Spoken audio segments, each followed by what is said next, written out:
Hello നമസ്കാരം, എല്ലാവർക്കും നമ്മുടെ ചാനലിലേക്ക് സ്വാഗതം.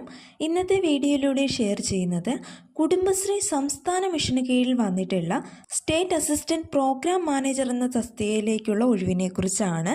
ആനിമൽ ഹസ്ബൻഡറി വിഭാഗത്തിലേക്കാണ് ഒഴിവ് വന്നിട്ടുള്ളത്. വാർഷിക കരാർ വ്യവസ്ഥയിലുള്ള നിയമനമാണ്. ഈ പോസ്റ്റിലേക്ക് അപേക്ഷിക്കാൻ സാധിക്കുന്നത് veterinary science, fisheries, dairy technology എന്നിവയിൽ ഏതെങ്കിലും ബിരുദമുള്ളവർക്കാണ്.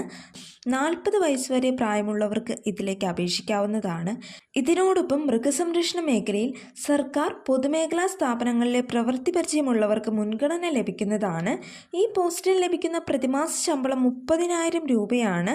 CMDയുടെ ഒഫീഷ്യൽ വെബ്സൈറ്റ് വഴി ഓൺലൈനായിട്ടാണ് അപേക്ഷകൾ സമർപ്പിക്കേണ്ടത്. നിയമനം സംബന്ധിച്ച നടപടികളെല്ലാം തന്നെ CMD മുഖാന്തരമാണ് നടപ്പിലാക്കുന്നത്. അപേക്ഷാ ഫീസ് ഉണ്ട്, അത് 500 രൂപയാണ്.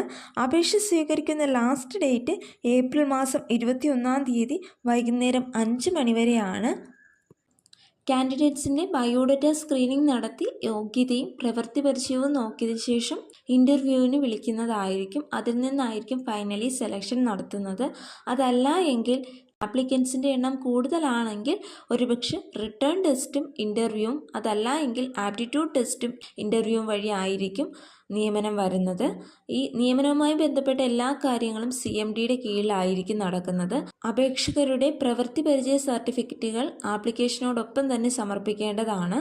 കുടുംബശ്രീ ജില്ലാ മിഷനുകളിലോ സംസ്ഥാന മിഷനിലോ ഇതുമായി ബന്ധപ്പെട്ട ആപ്ലിക്കേഷനുകളൊന്നും തന്നെ നിങ്ങൾ നേരിട്ട് കൊണ്ടുപോയി സമർപ്പിച്ചു കഴിഞ്ഞാൽ സ്വീകരിക്കുന്നതല്ല.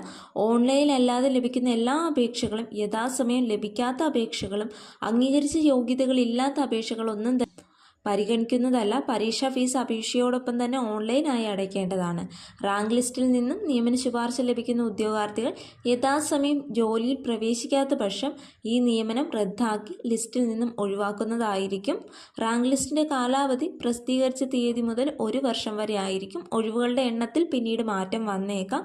പ്രസ്തുത തസ്തികയിലേക്ക് ആവശ്യപ്പെട്ട പ്രവൃത്തി പരിചയം നിയമനം ലഭിക്കുന്നതിനുള്ള നിബന്ധന മാത്രമാണ്. പുതിയ തസ്തികയിൽ പ്രവേശിച്ചു കഴിഞ്ഞാൽ പ്രസ്തുത പ്രവൃത്തി പരിചയം തസ്തികയുടെ വേതന വർധനവിനും മറ്റ് ആനുകൂല്യങ്ങൾക്ക് പരിഗണിക്കുന്നതല്ല. ഈ പോസ്റ്റുമായി ബന്ധപ്പെട്ട ഒഫീഷ്യൽ നോട്ടിഫിക്കേഷനും ആപ്ലിക്കേഷൻ ലിങ്കും ഡിസ്ക്രിപ്ഷൻ ബോക്സിൽ കൊടുത്തിരിക്കാം. നിങ്ങൾ ക്വാളിഫൈഡ് ആണ്, അപേക്ഷിക്കാൻ താല്പര്യമുണ്ട് എങ്കിൽ തീർച്ചയായും ഈ പോസ്റ്റിലേക്ക് അപേക്ഷിക്കുക. ഈ ഒരു വീഡിയോ നിങ്ങൾക്ക് ഉപകാരപ്രദമായി എങ്കിൽ തീർച്ചയായും ലൈക്ക് ചെയ്യുക, ഷെയർ ചെയ്യുക, കമൻറ്റ് ചെയ്യുക, സബ്സ്ക്രൈബ് ചെയ്യുക. Thank you.